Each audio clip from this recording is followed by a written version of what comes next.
pabili po ako ng ano, ng Nescafe na original. Ay, may mga suman dito, Jack. Gusto mo? Magkano po yan, ay? 8? Ayan po. Yan. Magkano po na yung suman? 12. Pabili pa ako ng dalawa na din. Huwag nyo na pong i-plastic. Maganda dito. Dito to sa tindahan ni nanay sa baba ng BBB. Okay, salamat po, Nay. Merienda time. Alam mo, hindi ko pa alam kung anong laman nito. Anong itsura sa loob ng production na van na yan, no? AC Production. Ito yung tinatawag na OB van. Kaso hindi ko alam kung anong itsura niya sa loob eh. Silip tayo. Hindi mo tayo dito. Oh! Dito si Direct John Mall nag-vlog. Nagko-control kagabi. Diyan siya nagdi-direct. Oh! Kaya pala, ano, kahagabi doon, yung director's booth doon, wala siya doon. Hinanap kung nasan siya. Dito na pala naka ano yung director ng PBB dito sa loob ng van na yan. Si Direct John Mall. Wala naman siya palang pinagkaiba sa mismong director's booth. Nasa loob lang siya ng van. So puro mixer and mga TV lang yung loob niyan. So tara, magmerienda muna tayo. Mga kaibigan, si Maki nagpa-panic mode yan. So man guys, merienda time namin. Oo nga pala, tawag dito. Ano bang ibabalag ko bukas? Naman hindi, oo tama. Uwi pala ako ng Bulacan mamaya. Sarap po. Tignan mo yung quality ng video ko. Gumanda, tapos nag-wide. 15mm siya pero wide. Ang tawag sa kanya, ano, naka-cinema. May tawag na term na ganun eh. Sa cine style. Ba't ka na papanik kasi? Wala pong material natin. Relax ka lang. Ang pagpapanik, mas lalong hindi ka na nakakapag-isip niyan pag nagpanik ka. Pag nagpanik ka, hindi ka makapag-isip ng maayos, lolobo yung utak mo, tapos sasabog. Dapat hindi ka daw, nakakrack ng, ano tawag doon? Ng sistema. Hindi! Parang, dapat kontrolado mo yung sitwasyon kahit alam mong, kinakrack ka na ng sitwasyon. Diba? Parang ganun eh. Dapat na-handle mo yun. Kasi the more na nagpapa-apekto ka dun sa sitwasyon na alam mong hindi mo makontrol, mas lalong hindi ka makapag-isip na maayos. Hinga-hinga lang. Diba? Ganun, no? Ang sarap ng suman ni nanay. Oo nga pala. After pala dito sa BBB, uwi pala ako ng Bulacan bukas. Kasi yung sasakyan ko, na flat. Eh, yung mga damit sa boarding house ko na ipamamimigay doon sa mga bata, ang sikip na ng boarding house ko. Mukha na siyang imbakan. Mukha na siyang imbakan ng mga relief goods. Eh, ang gagawin ko, dadalhin ko dito yung sasakyan ko, ilalagay ko lahat ng mga damit, tapos iuwi ko sa Bulacan. Eh, pagising ko, wala lang hangin. Eh, tinanggal ko yung gulong. Yung pala, punit na yung gulong sa loob. Alam mo yun, bro? Walang butas, pero yung loob nung gulong, may guhit. Matagal na siyang flat. Oo, may punit talaga. Sabi ko, biyahe pa naman ako ng biyahe. Sabi ko, buti na hindi pumutok to sa NLEX. Yun yung sikasuhin ko bukas pag uwi ko ng Bulacan bago pumasok. Pag daily vlogs pa na talaga, ang maiko-content mo na kung ano yun lang yung nangyayari sa'yo sa buong araw. Eh, gusto nyo ng daily vlogs, di ba? O, di... Gusto nyo eh. Naalala ko na kung ano yung hirap na hirap akong isipin. Don't crack under pressure. Huwag ka magpadaig sa pressure. Kasi... mamatay ka. Take me away from home. Show me all the places I've never known. And we'll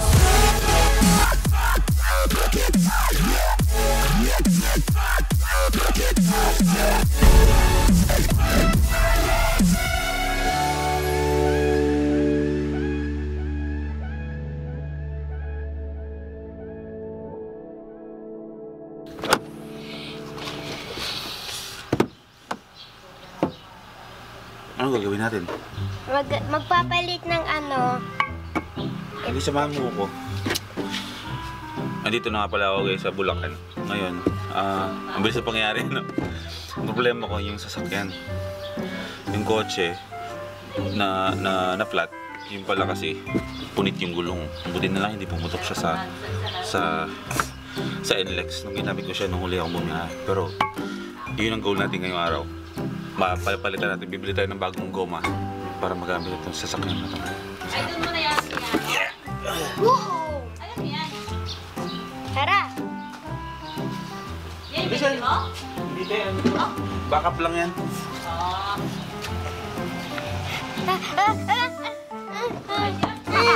Ay, di ba? Akala ko pagkakasahin ko to eh. Hindi ka siya? Ha? Hindi ka siya? Hindi, taba eh. Ayun o. Ililipat mo na, ito muna yung gagamitin natin na nagulong hanggang sa makabili tayo ng ano, pamalit. Tapos, o sige na, balitaan mo sila kung anong good news mo yung araw na to. Ha? Magpapatuloy na ako. Magpapatuli ka na? Papa. Lagot ka. Break ka ngayon. Alam mo ba kung ano yung tuli? Ha? Excited ka pa eh. Tanggal na ito. Okay lang. Tatanggalin natin yan, no? Ha? Tignan nyo yung nangyari sa gulong ko. Ayun, no? Ito, ayan. Ayun, no? Punit. Buti hindi pumutok to nung bumiyahe. Aray ko!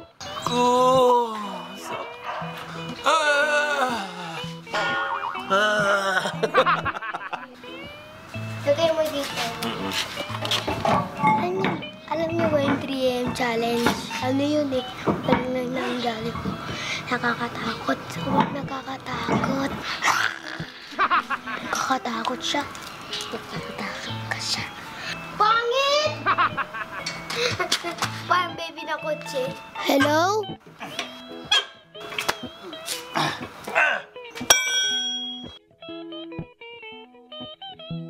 So, ang gulong nito ay meron lang siyang pwedeng itakbo na 80 kilometers per... Hindi, ang max na pwedeng itakbo ng gulong na to ay 80 kilometer per hour. Ah, okay. Speed pala yung pinag-uusapan. Nakala ko kung gano'n lang kalayo yung pwede niyong takbuhin. Okay, game. Lalagay natin ito dito. Yun yung mga tatawag na instant gastos. Anong oras ba ang tuli niya natin? 1. Naku po. 1:30 to 2. PM! Kinakabahan ka ba sa ko? Excited ka? Sobrang kinabahan.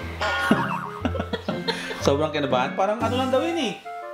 Parang ano lang eh. Tawag dito, kagat ng Kagat ng langgam. Sampulan mo nga siya ng kagat ng langgam. Paano? Ganito, oh. Alam mo ba yung feeling ng kagat ng langgam? Ganyan, di ba? Oo. Ganyan ang kagat. O parang ganon. Nakakita ka na ng malaking langgam, ganyan kalaking langgam. Tapos kakainin yung pototoy mo.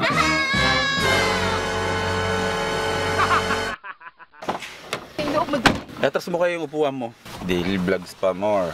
Okay, papunta kami ngayon ng Baguio! Charot. Travel vlogs na ito. Charot. Pupunta kami ng Pulilan, tapos diretso pasok sa PBB. Pasok sa trabaho. Kasi dun lang sa Pulilan, may alam akong bilihan ng mga gulong na mura. Hindi siya brand new yung bibiling ko kasi wala naman tayong pambili pa ng brand new talaga. Pero kasi yung mga gulong kasi dun, men, ano yun? Mga pinagpalitan ng mga nag-upgrade. So parang almost brand new yun. So dun na tayo bibili. Sa ganun na lang. Kasi bibili ako ng mga tig 3,000. Kapatid ko nga pala, Sharon. Follow her on Instagram, Twitter, Wattpad, Snapchat. First time pala niya mag-gym, so expect na natin niya na papayat siya. Parang 2 linggo yatang pabalik-balik siya sa gym. Ang laki na ng pinayat niya. So medyo nakakaramdam ako ng inggit kasi yan yung gawain ko dati. Gym ako ng gym eh.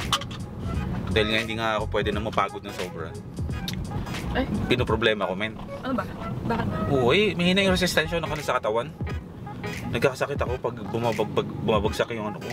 Hindi, dapat Immune system sakto ko. yung ano. Bumabalik yung mga acid reflux ko, ganun. Oo. Pero merong good news ngayong araw. Alam niyo ba kung ano?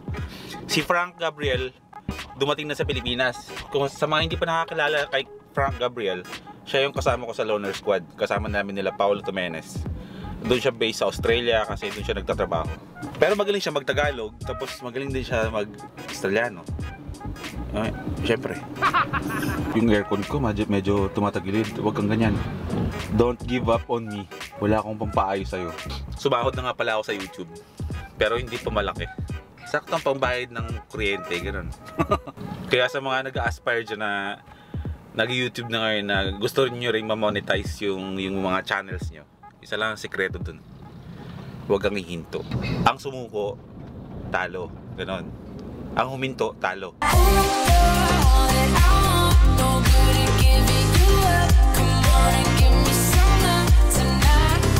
Mag-withdraw lang muna ako, bawasan ko lang yung 100,000 ko. Charot. Kala mo totoo no? Sumahod ako sa YouTube eh. Bawasan ko lang, kukurot lang ako sa 100k thousand ko, ha? Ganun mo, kurot lang ba? Kailangan ko yata ng bodyguard. Malaking pera kunin ko eh. 500.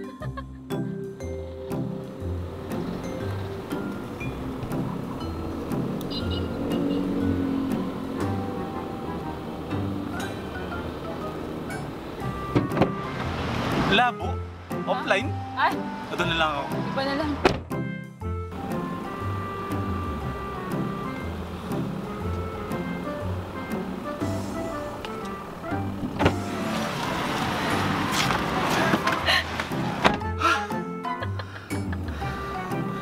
Kinabahan ako.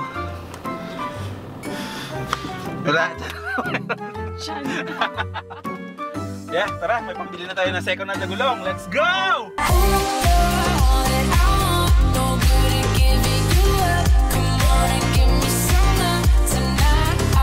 Ah, nandito pala to. Buhay ka? Sure. Ay! Sisiga-siga ka. Umiilaw na yung ano ko, gasolina ko. Woo! Saan na ba tayo? Ang traffic pa rin dito, no? Feeling ko abot yung gasolina natin. Ano na ba to? Kila Baroncho to eh. Kasi pag manaubusan naman ng gasolina to, hinto naman to eh. Pupugak-pugak lang to eh. Kila ano to sa... Kaya, kabalikan ko lang kasi punit eh. Ito kaya, pwede kaya to, no? Ito na lang ilagay sa akin, no?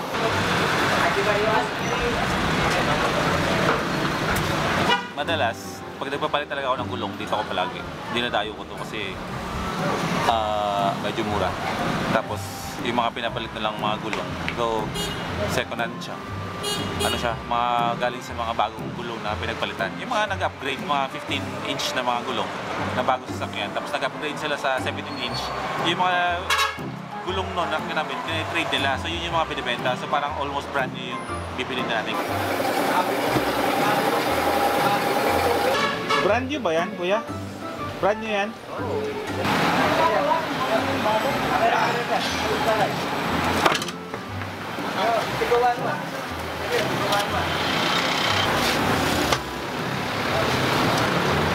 Mabilis lang. Ay!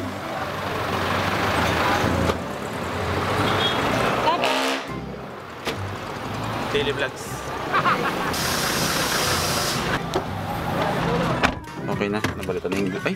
Nakapatay pa pala. Tanga. Parang kilala ka naman may-ari nun. Ha? Hindi naman siguro. 101. Binigay sa atin ng 1K lang. Yokohama din naman. Almost brand new. Tsaka maayos pa yung ano. Yung mga spikes ng gulong. Ha? Ay, tumibig na. Ay, nag-makeup ka pala? Nagpupulbo ka pala, man? Ha? Tagalin mo yun. Akala ko hindi ka nagpupulbo eh. Pulbo tayo, men. Hanggang pulbo lang. Girl pa rin, girl? Ha? Usong babae pa rin naman? Tanggal mo yun. Tanggalin mo yun, men. Akala ko eh. Babae pa rin pala yung kapatid ko. Wala kang balak mag-boyfriend, men? Ha? Tahimik ang buhay pag Yung kapatid ko na yan, NBSB yan. hinayupak. Oo. Hinayupak, stop it, sabi niya. Ang initiation Grabe. sa lalaki na maniligaw, dapat masabayan siya mag-bike hanggang Mount Arayat, Mount Samat, hanggang Subic, ganon. Binabike lang yun, ha? Babae pero lalaki mag-bike yan. Huwag mo isasama yan, hinayupak. Sasama ko to, vlog ko to eh. Galing mga mag-drive mga pakboy. Buisit!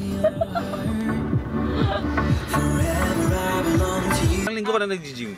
3 weeks. 3 weeks? May pinayat ka? Meron. Nagda-diet ka? Oo. Okay, sige. Tara, mag-Jollibee muna tayo.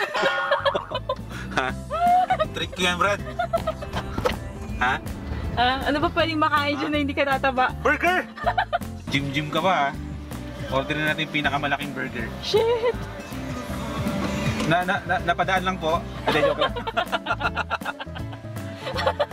Sorry, akala ko. Ay, dito ba na, no? Ganun. Ang ligali ko. Ano gusto mo, men? Ate, habang nag-iisip kami, pati mo man yung mga kaibigan mo. Cheeseburger. Ano sa'yo, men? Meron kayong pinakamalaking burger dyan? Yung saktong-sakto sa panira sa diet ng mga nag-gym. Champ lang, sir. Champ lang. Ano yung tsura nun? Malaking patty po siya, sir. Gusto mo ba yan? Dalawang order na lang. Dito na rin ba magbabayad? O ano? Meron mo. Ikaw magbabayad. Ikaw magbabayad niya, siyempre. Bira ka. Ayan. Ay, sobra. Nag-YouTube ka ba? Nag-YouTube ka? Pag may time ka, subscribe mo ako ha. Ano? Boy First Time. Yung First Time Tagalog, PERSTAYM. Basta Tagalog. Subscribe mo ako ha. Boy First Time. Ano pangalan mo? Joanna. Titignan ko may na-subscribe sa akin. Joanna mamaya. Salamat! Grabe. Grabe, no? Ganun ko muna subscriber. Ay, po, Jolly Morning. Ay! Lumagpas! Ay, sorry. Sorry. Alam po, overway lang, sir. Ayan, salamat. Ito pa, ganito ang kumuha ng subscribers ha. Tuturuan ko kayo kung paano kumuha ng subscribers. Natawag talaga siya. Ay po, day for Ay. Dalawang hamburger with cheese po. Sige. O, ganito ha. Nag-YouTube ka ba? Hindi po gano'n. Hindi gano. Hindi na ako babalik dito. Ate, Salbay. ate. Ba't ako babalik dito? Hindi naman pala siya nag-YouTube. Sa ibang Jollibee na lang tayo. So meron tayo, nadagdagan tayo ng isang subscriber ngayong araw na to. Si Joanna. Si Joanna. Pag hindi siya nag-notify sa akin na may nag-add sa akin, Joanna mamaya, nag-follow sa akin mamaya sa YouTube, Hindi ka na bibili dito sa hindi na Jollibee. ako, magtatampo na ako sa Jollibee. Jollibee, ano to? Ayoko. Buong buhay ko hindi na ako magja-Jollibee. Charot. Your loss. Oo. My loss, not theirs. Tama ba? Loss. Hindi lost. My loss? L-O-S-S. My loss? Your loss. Ganun ba? May loss talaga yun? Loss. Oh. Kawalan mo. My loss. Your loss, not mine. Walang- Your loss, not mine. Parang ganon. Your loss, not mine. Hindi. Alam mo, 30 plus na ako, pero Walang T yun. buong buhay ko ginagamit. Your loss, not mine. L-O-S-S yun, men. Oh, Pixie okay. Rider. Syunga-syunga din, no? Buti na lang may kapatid akong taga-NCO. Ay! Pala. Ay, huwag mo sabihin, men. Bawal yun. Ayaw nga pala. Bawal I-flip na magbanggit. lang natin. Bawal Siya, sige, magbanggit. magdadrive na kami. Love won't end me.